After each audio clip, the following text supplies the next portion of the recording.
আকাশে গল্প যায় মেঘের ডিঙি ছই, জীবন ভাসে জীবন হাসে বিন্নি ধানের খই, বিন্নি ধানের খই, বিন্নি ধানের খই। কন্যা হাসি প্রতিবেশী উঠোন থই থই, ভাটায় হাটা জোয়ারে ছোটা বিন্নি ধানের খই। সত্য রোয়া ধানের ছোঁয়া মোহর কিনি সই, বিনি সুতোর মালায় গাঁথা বিন্নি ধানের।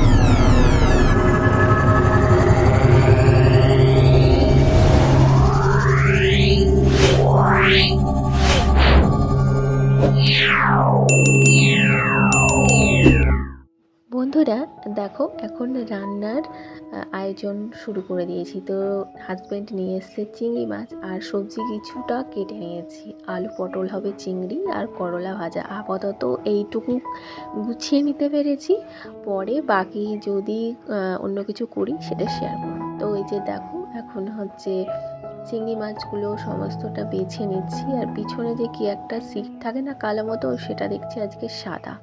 তো কিভাবে আমি চিংড়ি মাছটা পরিষ্কার করি একটুখানি শেয়ার করে নিলাম। আর তারপরে যে পটলগুলো সমস্তটাই নুন হলুদে ভেজে তুলে নিলাম।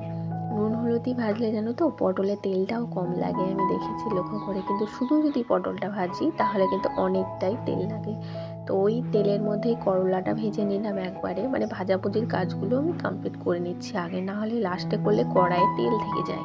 তো আগে করে নিলে ওই যে সমস্ত ভাজাভুজি করা যায়। আর চিংড়ি মাছের মুড়ো দিয়ে মাস্ট, আমি যেদিনই চিংড়ি মাছ করি সেদিনই বেশিরভাগ ডাল বেটে বড়া করি, এত টেস্টফুল হয়। আমি কিন্তু এতে পেঁয়াজ রসুন দিই না, জাস্ট কালো জিরে আর আদা দিয়ে করি। আর এই যে মসুর ডাল করে নিয়েছি সঙ্গে। আর এখন হচ্ছে চিংড়ি মাছটা লাস্টে করে নিচ্ছি। তো চিংড়ি মাছ আমি সচরাচর ভেজে করি না, এইভাবেই আমি কষিয়েই করি।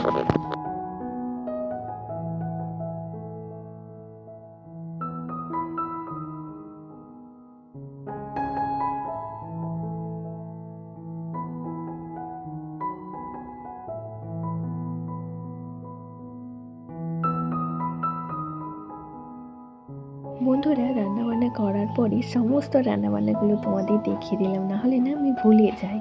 তো এই ভাতটাও বেরিয়ে নিয়েছি। তো আর তারপরে দেখো বিকেলবেলায় চলে এলো তুমুল ঝড় কোথা থেকে।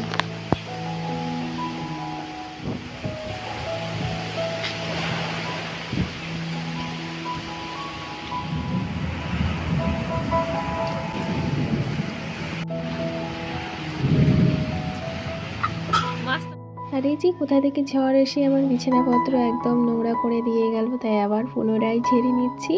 তো hello everyone, Hare Krishna, Radhe Radhe, welcome back to my channel. তোমরা কেমন আছো? আশা করি তোমরা সকলে ভালোই আছো, আর আমিও ভীষণ ভালো আছি। আর আজ হচ্ছে বৃহস্পতিবার, এখন সময় বিকালবেলায় বিছানা তুলছি। তো এই টাইম থেকে তোমাদেরকে সঙ্গে নিয়ে ব্লগটা স্টার্ট করছি। আই হোপ যে ব্লগটি ভালো লাগবে।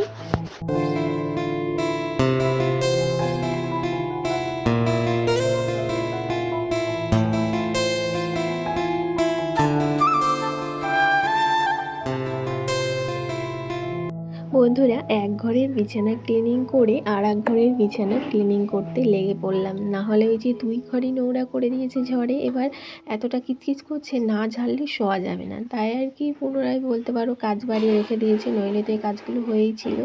আর অবশ্য ঝড়ে কাজ বাড়িয়ে ভালোই করেছে না।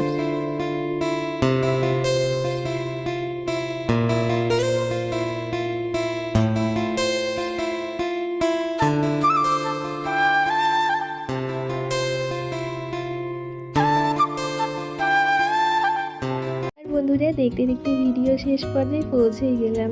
তো আমার ভিডিওর যদি কোনো অংশ ভালো লেগে থাকে অবশ্যই একটা লাইক করে দিয়ে দিও। আজকের মতো আসি, সকলে ভালো থেকো, সুস্থ থেকো, সকলকে নিয়ে থেকো, আর অবশ্যই আমায় মিস করো। বাই।